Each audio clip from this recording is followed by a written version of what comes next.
Here's 7 quick things to remember if you're trying to build more muscle. Number 1, don't train every day and don't train for 2 hours at a time. Training 4 to 5 days a week for around about 60 to 90 minutes is going to be adequate for that.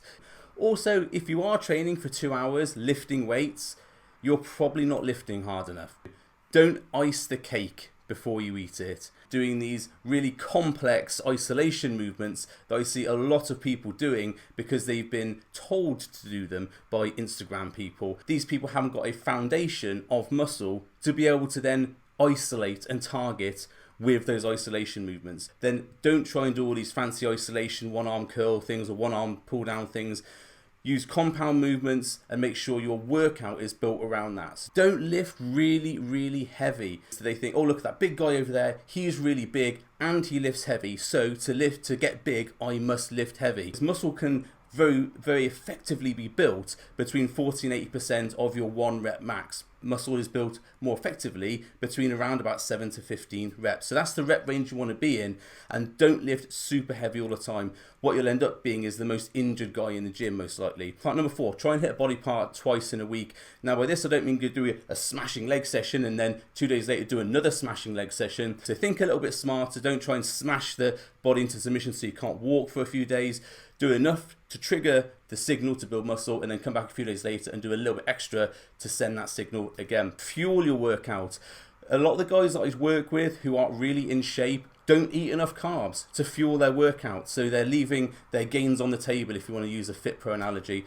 And a lot of people don't eat enough protein. That's something I've noticed from working with hundreds of guys over the last couple of years. They don't eat enough protein. So make sure your protein levels is high. And by that, I don't mean a protein bar. A protein bar is not really a way to measure your protein.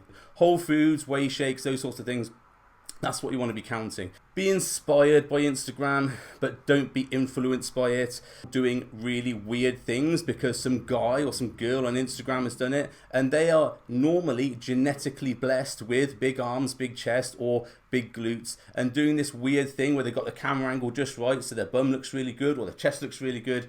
That's just for the gram. Find your own path. Don't believe all these silly movements of building those glutes or arms or whatever, because they're probably not, and you're probably going to look very silly in the gym. Be honest about your genetic capability.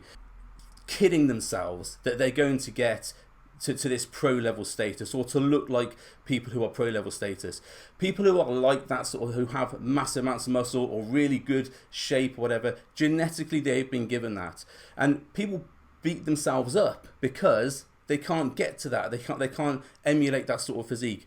Play to your strengths. What are you good at? What body parts are good? How can you make yourself look better? What can you work on to make yourself look better? So genetically, I have wider waist compared to my shoulders. So I learned to build my shoulders bigger and my legs bigger to make that waist look a little bit tighter on stage.